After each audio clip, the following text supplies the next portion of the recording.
What if the fate of an entire nation was decided not by years of planning, but by a single reckless decision made in the heat of the moment? Imagine a land forged through endless battles, where every inch of soil had been claimed, lost, and reclaimed by warriors desperate to carve out a future. England, as we know it, wasn't born in peace. It was hammered into existence by the relentless ambitions of kings, invaders, and opportunists. But even after the Anglo-Saxons finally seized control and declared their kingdom, the story was far from over. In fact, their greatest threat was still lurking just across the water, waiting for the perfect moment to strike. Across the English Channel, a new power was rising, a people with Viking blood in their veins and a hunger for conquest in their hearts. The Normans, once feared as savage raiders, had transformed themselves into cunning rulers, blending the ferocity of their ancestors with the sophistication of French nobility. Their leader, William of Normandy, watched England with a calculating eye, convinced that destiny, and a tangled web of promises and betrayals, had marked him as the rightful heir to the English throne. But William wasn't the only one with his sights set on England. As the old king lay dying without an heir, whispers of ambition and rivalry echoed through the courts of Europe. Old alliances began to crumble, and former friends turned into bitter enemies, each determined to seize the crown for themselves. In the chaos that followed, England would become the stage for one of the most dramatic power struggles in history, a struggle that would end in blood, betrayal, and the birth of a new era. This is the story of how a single decision, made in a moment of anger and pride, changed the course of history forever. And as you'll soon see, the true battle for England was fought not just on the fields of war, but in the shadows of ambition, loyalty, and fate itself. But before we dive into the chaos that would engulf the kingdom, let's unravel the fragile beginnings of England, a nation always on the edge of disaster, and never truly safe from the next great threat. Long before the thunder of Norman boots echoed across English soil, the land itself was a patchwork of rival kingdoms, each one clawing for dominance. The Anglo-Saxons, a people forged in the fires of migration and war, had spent generations fighting not just foreign invaders, but each other. Their victories were hard-won, and every gain seemed to come at the cost of another bitter struggle. The creation of the Kingdom of England wasn't a single event. It was a slow, exhausting process, marked by endless cycles of conquest and reconquest. Even when the Anglo-Saxons finally managed to unite the land under one crown, their grip on power was anything but secure. The scars of old battles still ran deep, and the memory of Viking raids haunted every village and town. For decades, the English coastlines had been battered by longships, their sails black against the horizon, bringing terror and destruction wherever they landed. The Anglo-Saxons had learned to fight back, but the threat never truly disappeared. Instead, it evolved, taking on new forms and new faces. Every victory felt temporary, as if the next wave of invaders was always just beyond the mist. Yet, despite the constant danger, the Anglo-Saxons pressed on, determined to build a nation that could withstand whatever the world threw at them. They established laws, built churches, and tried to bring order to a land that had known little but chaos. But beneath the surface, old rivalries simmered, and the sense of unity was fragile at best. The kingdom was a house built on shifting sands, and everyone knew it wouldn't take much to send everything crashing down. And while the Anglo-Saxons struggled to hold their new nation together, they couldn't have known that their greatest challenge was still to come. Across the sea, a new force was gathering strength, watching and waiting for the perfect moment to strike. The peace the Anglo-Saxons had fought so hard to achieve was little more than a pause between storms, a brief calm before the arrival of an enemy unlike any they had faced before. But to understand how England's fate would be decided, we first need to look at the unlikely rise of the Normans, and how a group of Viking settlers transformed themselves into the most dangerous power in Europe. While the Anglo-Saxons were busy defending their hard-won kingdom, a remarkable transformation was unfolding just across the English Channel. In the northwest corner of France, above the bustling city of Paris, a group of Viking settlers had begun to carve out a new identity for themselves. These were the Normans, descendants of Norse raiders who had once terrorized the coasts of Europe, now evolving into something far more formidable. Their story began in 911, when the region was gripped by fear as Viking longships prowled the rivers and shores, leaving devastation in their wake. The local ruler, Charles the Simple, faced a choice: continue a losing battle against these relentless invaders, or try something entirely different. In a move that would change the course of history, Charles struck a deal with the Viking leader, Rollo. Instead of fighting, he offered Rollo the land that would become known as Normandy, hoping that by giving the Vikings a stake in the region, he could turn enemies into allies. It was a gamble, but it paid off. Rollo and his followers settled in, quickly adapting to the customs, language, and religion of their new home. They married into local families, built stone castles, and began to see themselves not just as outsiders, but as rightful rulers of their own domain. But the Normans never forgot their roots. Beneath the surface of their newfound civility, the old Viking spirit still burned bright. They were ambitious, fiercely independent, and always looking for opportunities to expand their power. Over the years, the Normans grew stronger, extending their influence beyond the borders of Normandy and becoming a force to be reckoned with in European politics. Their reputation for cunning and ruthlessness spread far and wide, and soon other rulers began to see them not just as former raiders, but as valuable allies or dangerous rivals. What made the Normans truly unique was their ability to blend the best of both worlds. They took the military prowess and fearlessness of their Viking ancestors and combined it with the sophistication and strategic thinking of the French nobility. This fusion created a new kind of leader, one who could command respect in the halls of power just as easily as on the battlefield. As the Normans solidified their hold on Normandy, they became both a shield against further Viking raids and a sword ready to strike at anyone who threatened their interests.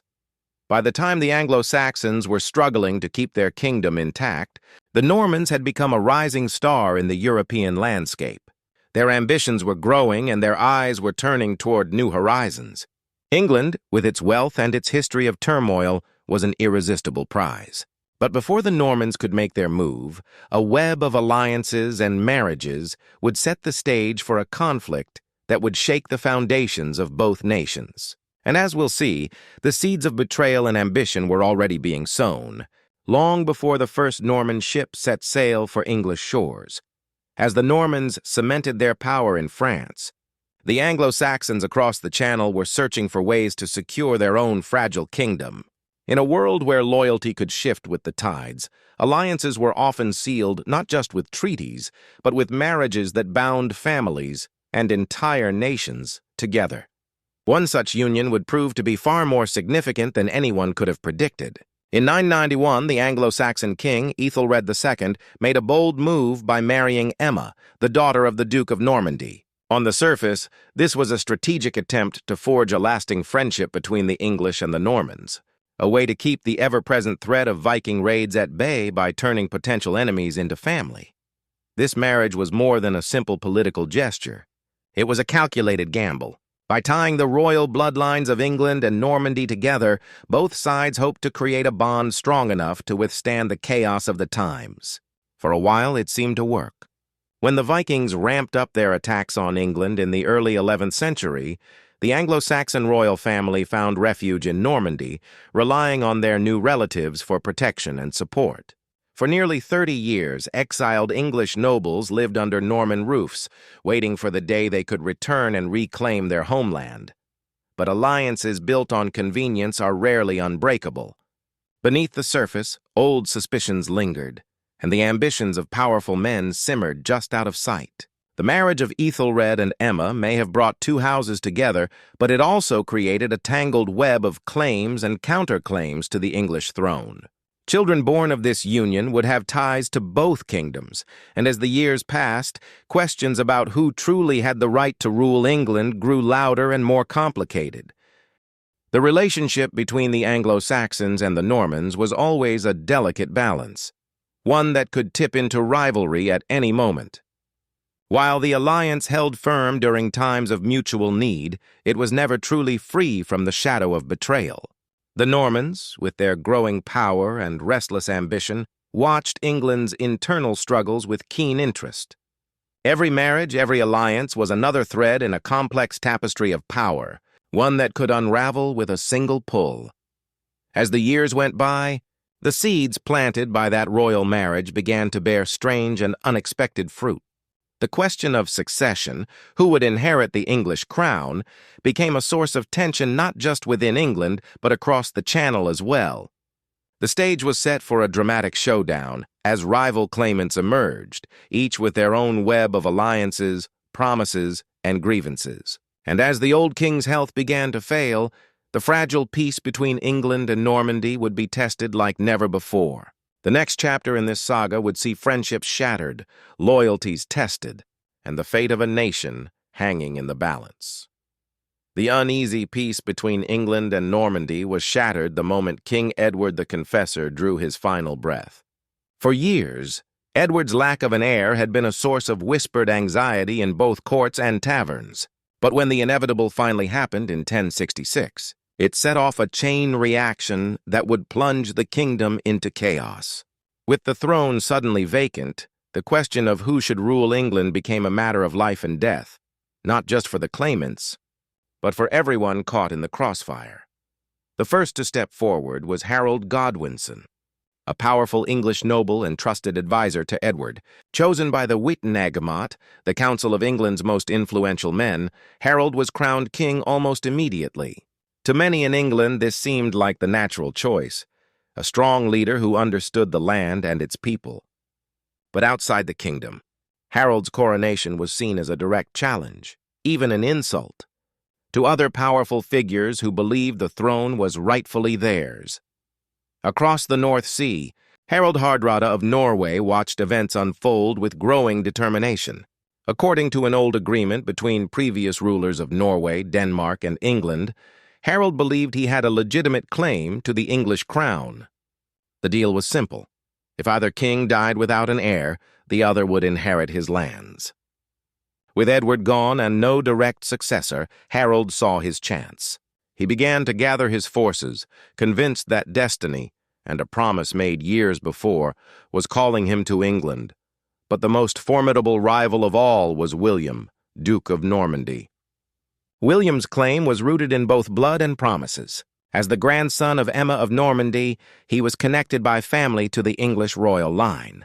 More controversially, William insisted that Edward himself had once promised him the throne, a claim that would be hotly disputed but never fully disproven. Rumors swirled that Harold had even sworn an oath to support William's claim, only to break it when the crown was within his grasp. Whether these stories were true or simply clever propaganda, they added fuel to the fire and gave William all the justification he needed to prepare for war. With three powerful men vying for the same crown, England became a prize that no one was willing to surrender. Each claimant brought not only their own ambitions, but also armies, alliances, and a willingness to risk everything for the ultimate reward. The stage was set for a dramatic confrontation, one that would draw in warriors from across Europe and leave the fate of England hanging by a thread. As the clouds of war gathered, it was clear that the struggle for succession would be anything but simple. Loyalties would be tested, old friendships would be shattered, and the destiny of a nation would be decided not by law or tradition, but by the sword. And as the first invaders set sail for English shores, no one could predict just how brutal and transformative the coming battles would be. As the dust settled from the succession crisis, England found itself in a perilous position, caught between two ambitious invaders, each determined to seize the crown for themselves. The first to strike was Harold Hardrada of Norway, whose claim to the throne was backed by a fierce reputation and a battle-hardened army. In the autumn of 1066, Harold's longships appeared on the horizon, their arrival as sudden as it was devastating. The English, still reeling from the uncertainty of their new king, were caught off guard. The Norwegian invasion was swift and brutal, forcing Harold Godwinson to rally his forces and march north with little time to prepare. The clash that followed at Stamford Bridge would become legendary. Against all odds, Harold's army managed to repel the Norwegians in a bloody and exhausting battle. The victory was hard won, but it came at a staggering cost. English soldiers lay dead or wounded, and the survivors were battered and weary. The kingdom had barely survived one invasion, but the real threat was still looming across the Channel. While England was locked in combat with the Norwegians, William of Normandy was making his own preparations. Reports claim that William had assembled a formidable force, thousands of men and hundreds of ships drawn not only from Normandy, but from across France and even parts of Germany. His army was a patchwork of ambitious knights, seasoned mercenaries, and restless adventurers, all eager for a share of England's riches. William's original plan had been to launch his invasion before Harold Godwinson, but fate intervened. Unpredictable weather kept his fleet stranded for weeks, delaying his crossing and, unknowingly, setting the stage for a perfect storm.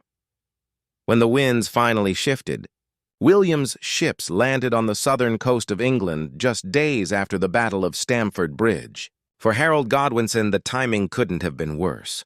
His army, already exhausted from their northern campaign, now faced a fresh and determined enemy in the south. The English king had no time to rest, regroup, or reinforce his battered troops. Instead, he was forced into a desperate march to confront William before the Normans could entrench themselves further. This double invasion, first from the north, then from the south, was a nightmare scenario for England. The kingdom's defenders were stretched to their limits, their resources depleted, and their morale shaken. Rumors suggest that some English nobles even questioned whether the gods themselves had turned against them, as disaster seemed to strike from every direction. Yet, despite the overwhelming odds, Harold refused to back down. He gathered what remained of his forces and prepared to face William in a final, decisive battle. But the true scale of the crisis was only just beginning to reveal itself. As the two armies moved closer to confrontation, the fate of England hung in the balance. The next clash would not only decide who wore the crown, but would also determine the future of the entire nation. And as the sun rose over the fields near Hastings, no one could have predicted just how quickly everything would change. The morning of October 14, 1066, dawned with a tension so thick it seemed to hang in the air over the rolling hills near Hastings. On one side stood Harold Godwinson, his army battered but unbroken, their faces still marked by the exhaustion of their recent victory in the north.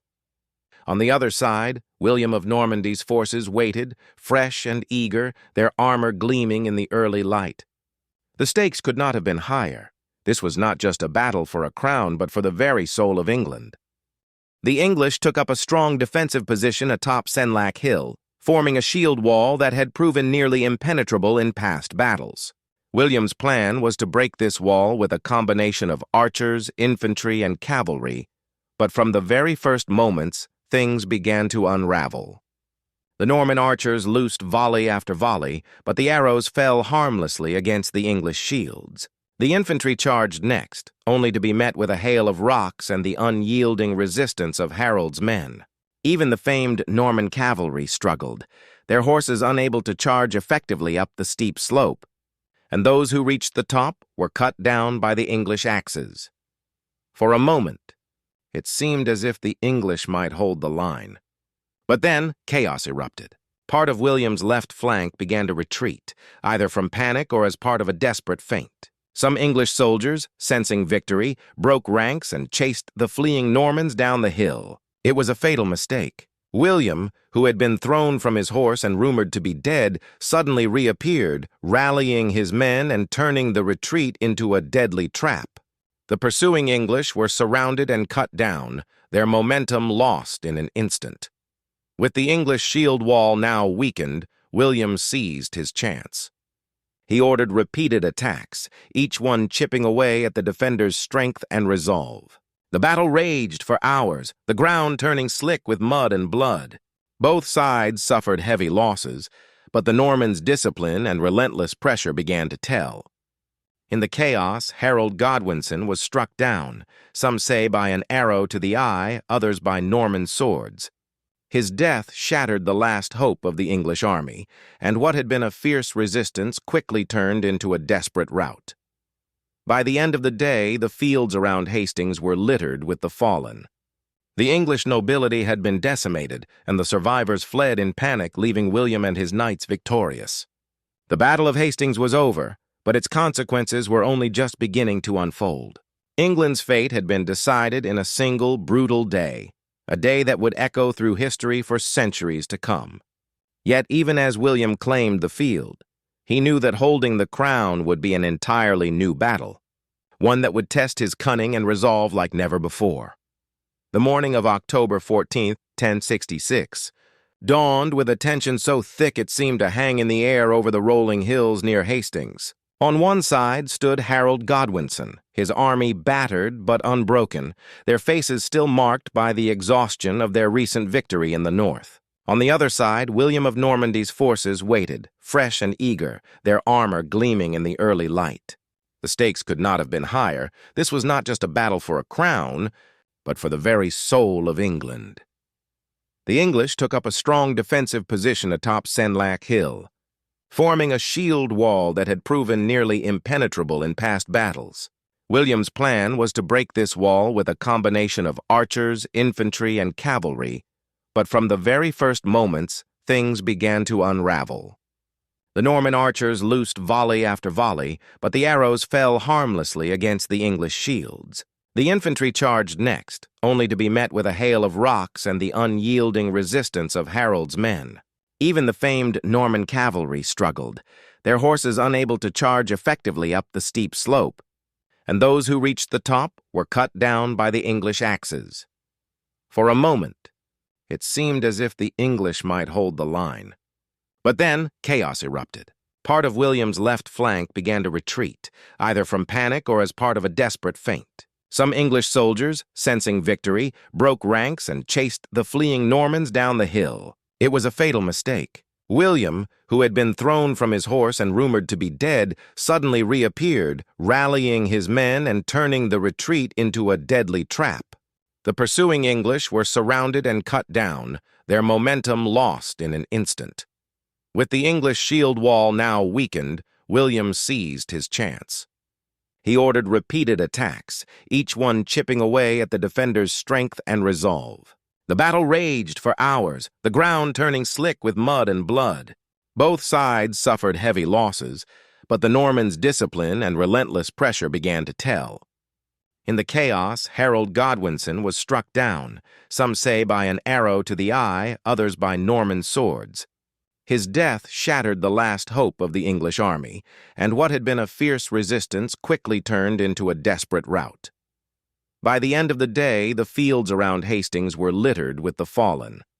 The English nobility had been decimated, and the survivors fled in panic, leaving William and his knights victorious. The Battle of Hastings was over, but its consequences were only just beginning to unfold. England's fate had been decided in a single brutal day, a day that would echo through history for centuries to come. Yet even as William claimed the field, he knew that holding the crown would be an entirely new battle, one that would test his cunning and resolve like never before. The dust of battle had barely settled when William of Normandy began his march across a battered and bewildered England. The victory at Hastings had given him the crown, but it had not guaranteed peace. In the weeks that followed, William faced a land simmering with resentment and rebellion. The English nobility, devastated by the loss of their king and so many of their own at Hastings, were not ready to accept a foreign ruler without a fight. Local lords rallied what forces they could, and pockets of resistance flared up from the south coast to the northern shires. Even the sons of the fallen Harold Godwinson refused to surrender, launching their own desperate campaigns to reclaim their father's throne. William's response was swift and ruthless. He moved from town to town, demanding oaths of loyalty and crushing any sign of defiance. Castles were built at breakneck speed, their stone walls rising as stark reminders of Norman power. The new king's army, made up of Normans, Bretons, and mercenaries from across Europe, enforced his rule with an iron fist. Reports claim that William's men showed little mercy to those who resisted, and entire regions were laid to waste in the name of securing the crown. The infamous harrying of the North would become a symbol of the brutal measures William was willing to take to stamp out rebellion and cement his authority. But the challenges didn't end with the English. Rumors suggest that foreign powers, sensing weakness, saw an opportunity to strike. Danish and Scottish forces launched their own invasions, hoping to exploit the chaos and perhaps claim a piece of England for themselves. Yet, time and again, William's forces managed to repel these threats, proving that the new king was as formidable in defense as he had been in conquest. The impact of William's victory rippled far beyond the battlefield. The old Anglo-Saxon elite was swept aside, replaced by Norman lords who brought with them new customs, new laws, and a new language. The very fabric of English society began to change as land was redistributed and the old order was dismantled. For many, it felt as if the world they had known was vanishing overnight, replaced by a harsh and unfamiliar reality. Yet for all his power, William's hold on England was never entirely secure. Rebellions continued to flare up, and the memory of the old kings lingered in the hearts of the people. Some historians speculate that if Harold Godwinson had chosen to wait, if he had allowed his army to rest and regroup instead of rushing to meet William at Hastings, the outcome might have been very different. The fate of England, it seems, hinged on a handful of decisions made in moments of desperation and pride. In the end, the price of conquest was paid not just in blood, but in the transformation of an entire nation. England would never be the same, its destiny forever altered by the ambitions of a few powerful men and the chaos of a single fateful year. And as William was crowned king on Christmas Day, 1066, the echoes of battle and betrayal still haunted the land, a stark reminder that the struggle for power is never truly over. The story of 1066 didn't end with William's coronation. It was only the beginning of a new chapter that would shape England for centuries to come. The Norman Conquest was more than just a change of rulers. It was a seismic shift that rippled through every layer of society, leaving a legacy that can still be felt today. The English language itself began to transform, absorbing Norman French words and phrases, forever altering the way people spoke and wrote. The legal system, architecture, and even the very landscape of England were reshaped by the new rulers, as castles and cathedrals rose where wooden halls once stood. But the true legacy of 1066 goes beyond stone walls and royal decrees. It's a story of how ambition, betrayal, and the hunger for power can change the fate of an entire nation. William's victory at Hastings was not just a triumph of arms, but a testament to the unpredictable nature of history. A single decision, Harold's choice to rush south and meet William head-on, set in motion a chain of events that no one could have fully foreseen. Had he waited, regrouped, or chosen a different strategy, the map of Europe might look very different today. The echoes of that fateful year can still be heard in the debates over who has the right to rule, in the tensions between old traditions and new ideas, and in the way nations remember their past. The Norman Conquest exposed the fragility of power and the dangers of complacency. It revealed how quickly alliances can crumble and how the ambitions of a few can reshape the destiny of millions.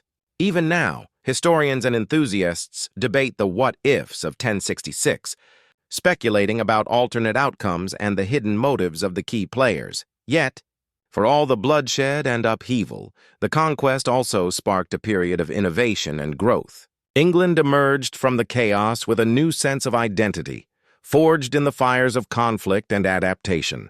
The blending of Anglo-Saxon and Norman cultures created something entirely unique, a nation that would go on to influence the world in ways no one in 1066 could have imagined.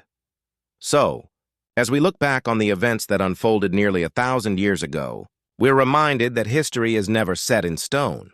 It's shaped by choices, by chance, and by the relentless drive of those who refuse to accept the world as it is. The legacy of 1066 is a powerful reminder that the fate of a nation can turn on a single moment, a single decision, or a single battle. And as long as people continue to dream, to scheme, and to fight for what they believe is rightfully theirs, the story of England and the world will never truly be finished.